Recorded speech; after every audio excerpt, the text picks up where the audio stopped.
ಮಹಾಭಾರತದ ರಕ್ತಸಿಕ್ತ ಯುದ್ಧವು ಎಲ್ಲವನ್ನೂ ಬದಲಾಯಿಸಿತ್ತು. ಈ ಯುದ್ಧವು ಕುರುಕ್ಷೇತ್ರ ಯುದ್ಧ ಭೂಮಿಯಲ್ಲಿ ಹೋರಾಡುವ ಯೋಧರ ಜೀವನವನ್ನು ಬದಲಾಯಿಸಿತ್ತು.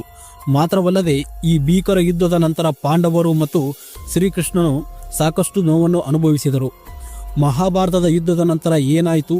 ಶ್ರೀಕೃಷ್ಣ ಯುದ್ಧ ಭೂಮಿಯನ್ನು ತ್ಯಜಿಸುವಾಗ ಆತನಿಗೆ ವಯಸ್ಸೆಷ್ಟು? ಮಹಾಭಾರತದ ಯುದ್ಧದ ನಂತರ ಪಾಂಡವರು ಏನಾದರು? ಪೌರಾಣಿಕ ಕಥೆಗಳಲ್ಲಿ ಮಹಾಭಾರತದ ನಂತರದ ಘಟನೆಗಳ ಕುರಿತು ಅನೇಕ ಉಲ್ಲೇಖಗಳಿವೆ. ಕುರುಕ್ಷೇತ್ರ ಯುದ್ಧದ ನಂತರ ವಿಚಿತ್ರ ಘಟನೆಗಳು ಸಂಭವಿಸಿದವು. ಶ್ರೀಕೃಷ್ಣನು ಈ ಭೂಮಿಯನ್ನು ತೊರೆದು ಕಲಿಯುಗಕ್ಕೆ ಬರುತ್ತಾನೆ. ಶ್ರೀಕೃಷ್ಣನ ಮರಣದ ನಂತರ ಪಾಂಡವರಿಗೂ ಈ ಭೂಮಿಯ ಮೇಲೆ ವಾಸಿಸಲು ಆಸಕ್ತಿಯನ್ನು ಕಳೆದುಕೊಂಡಿದ್ದರು. ಇದಲ್ಲದೆ ಅಣ್ಣ ತಮ್ಮಂದಿರು ಮತ್ತು ಹಿರಿಯರ ಹತ್ಯೆಯ ಅಪರಾಧ ಪ್ರಜ್ಞೆಯು ಅವರನ್ನು ಕಾಡತೊಡಗಿತ್ತು. ಈ ಕಾರಣಕ್ಕಾಗಿ ಪಾಂಡವರು ದ್ರೌಪದಿಯೊಂದಿಗೆ ಭೂಮಿಯನ್ನು ತೊರೆದು ಸ್ವರ್ಗಕ್ಕೆ ಹೋಗಲು ನಿರ್ಧರಿಸಿದರು. ಬನ್ನಿ, ಮಹಾಭಾರತದ ಯುದ್ಧದ ನಂತರ ಏನಾಯಿತು ಮತ್ತು ಕಲಿಯುಗ ಹೇಗೆ ಪ್ರಾರಂಭವಾಯಿತು ಎಂಬ ಆಸಕ್ತಿದಾಯಕ ವಿಷಯಗಳನ್ನು ಈ ವಿಡಿಯೋದಲ್ಲಿ ತಿಳಿದುಕೊಳ್ಳೋಣ.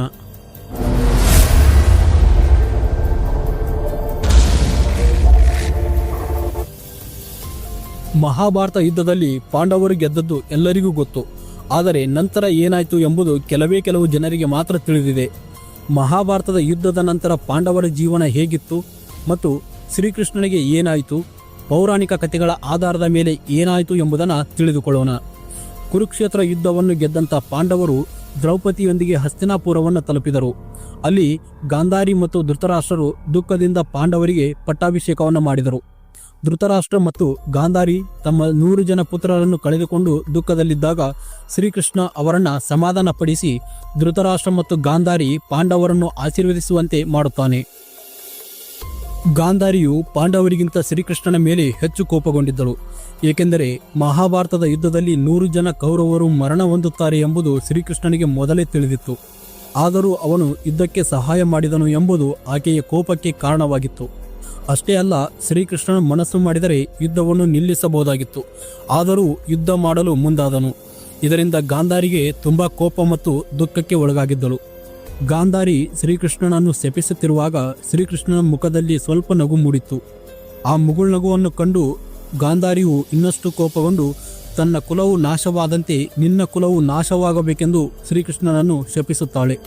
ಹಾಗೆಯೇ ಶ್ರೀಕೃಷ್ಣನ ಸಂಪೂರ್ಣ ಕುಲವು ನಾಶವಾಗುತ್ತದೆ. ದುಃಖಿತ ತಾಯಿಯ ಬಾಯಿಂದ ಬಂದಂಥ ಶಾಪವನ್ನು ಶ್ರೀಕೃಷ್ಣ ಸ್ವೀಕರಿಸಿದನು. ಇದಾದ ಬಳಿಕ ಮಹಾಭಾರತದ ಯುದ್ಧದ ನಂತರ ಪಾಂಡವರು ಮತ್ತು ದ್ರೌಪದಿ ಸಾಮಾನ್ಯ ಜೀವನವನ್ನು ನಡೆಸಲು ಪ್ರಯತ್ನಿಸಿದರು. ಆದರೆ ತಮ್ಮ ಸಹೋದರರು ಮತ್ತು ಹಿರಿಯರನ್ನು ಕೊಂದ ಪಾಪ ಪ್ರಜ್ಞೆಯು ಅವರ ಮನಸ್ಸಿನಿಂದ ಹೊರಹೋಗಲಿಲ್ಲ. ಈ ರಾಜ್ಯ ಅಥವಾ ಸಿಂಹಾಸನವನ್ನು ಪಡೆಯಲು ಅವರು ಅಂತಹ ರಕ್ತಸಿಕ್ತ ಯುದ್ಧವನ್ನು ಮಾಡಬೇಕೆ ಎಂದು ಅವರು ಪದೇ ಯೋಚಿಸಲು ಪ್ರಾರಂಭಿಸಿದರು. ಮಹಾಭಾರತದ ಯುದ್ಧದ ನಂತರ ಪಾಂಡವರು ಕೇವಲ 35ರಿಂದ 36 ವರ್ಷಗಳ ಕಾಲ ಹಸ್ತಿನಾಪುರದ ಸಿಂಹಾಸನವನ್ನು ಆಳಿದರು. ಅದೇ ಕಾಲಕ್ಕೆ ಶ್ರೀಕೃಷ್ಣನು ದ್ವಾರಕವನ್ನು ಕೂಡ ಆಳಿದನು.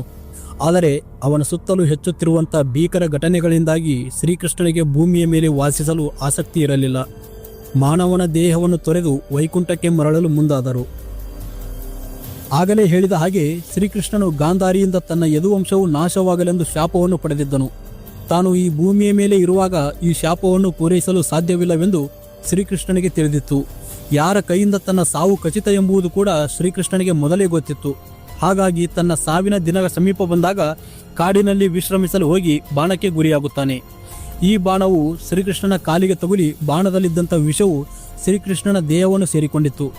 ಇದರಿಂದ ಶ್ರೀಕೃಷ್ಣನು ಮರಣ ಹೊಂದುತ್ತಾನೆ.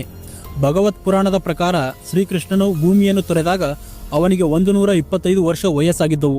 ಶ್ರೀಕೃಷ್ಣನ ಮರಣದ ಸುದ್ದಿ ಪಾಂಡವರಿಗೆ ತಲುಪಿದಾಗ ಅವರು ತುಂಬಾ ಅಸಮಾಧಾನಗೊಂಡರು ಮತ್ತು ಈ ಭೂಮಿಯನ್ನು ತೊರೆಯಲು ನಿರ್ಧರಿಸಿದರು. ಕೊನೆಗೆ ಶ್ರೀಕೃಷ್ಣ 125ನೇ ವಯಸ್ಸಿನಲ್ಲಿ ಭೂಮಿಯನ್ನು ತೊರೆದನು. ಶ್ರೀಕೃಷ್ಣನು ತನ್ನ ಮಾನವ ದೇಹವನ್ನು ತೊರೆದ ನಂತರ ದ್ವಾರಕೆಯಲ್ಲಿ ಅವ್ಯವಸ್ಥೆ ಉಂಟಾಯಿತು. ಊರಿನವರೆಲ್ಲ ಮದ್ಯ, ಮಾದಕ ವಸ್ತುಗಳ ಸೇವನೆಯಂಥ ಕೆಟ್ಟ ಅಭ್ಯಾಸಗಳನ್ನು ರೂಢಿಸಿಕೊಂಡರು. ಸಮಾಜದಲ್ಲಿ ಅರಾಜಕತೆ ಹಬ್ಬಿತ್ತು. ತಮ್ಮ ಸ್ವಾರ್ಥದಿಂದಾಗಿ ಎಲ್ಲರೂ ಪರಸ್ಪರ ದ್ವೇಷ, ಕೋಪ ಮತ್ತು ಅಸೂಯೆಗಳಂಥ ನಕಾರಾತ್ಮಕ ಭಾವನೆಗಳನ್ನು ಹೊಂದಲು ಪ್ರಾರಂಭಿಸಿದರು. ಶ್ರೀಕೃಷ್ಣ ಮರಣದ 36 ವರ್ಷಗಳ ನಂತರ ಕಲಿಯುಗ ಪ್ರಾರಂಭವಾಯಿತು. ಸಮಾಜದಲ್ಲಿ ಹರಡುತ್ತಿರುವಂಥ ಕೆಡಕುಗಳು ಕಲಿಯುಗ ಸಮೀಪಿಸುತ್ತಿರುವಂಥ ಸಂಕೇತವಾಗಿತ್ತು. ಇಂದು ನಾವೆಲ್ಲರೂ ಕೂಡ ಈ ಕಲಿಯುಗವನ್ನು ಅನುಭವಿಸುತ್ತಿದ್ದೇವೆ. ಇವು ಸ್ನೇಹಿತರೆ ಮಹಾಭಾರತದ ಯುದ್ಧದ ನಂತರ ಆದಂಥ ಪ್ರಮುಖ ಘಟನೆಗಳು. ವಿಡಿಯೋ ಇಷ್ಟ ಆಗಿದ್ದರೆ ಲೈಕ್ ಮಾಡಿ ಮತ್ತು ಚಾನಲ್ಗೆ ಹೊಸಬರಾಗಿದ್ದರೆ ಸಬ್ಸ್ಕ್ರೈಬ್ ಮಾಡ್ಕೊಳ್ಳಿ ಅಂತ ಹೇಳ್ತಾ ಸಿಗೋಣ ಮುಂದಿನ ವಿಡಿಯೋದಲ್ಲಿ ಮತ್ತೊಂದಿಷ್ಟು ಇನ್ಫಾರ್ಮೇಷನ್ ಒಂದಿಗೆ. ಅಲ್ಲಿವರೆಗೂ ನಮಸ್ಕಾರ.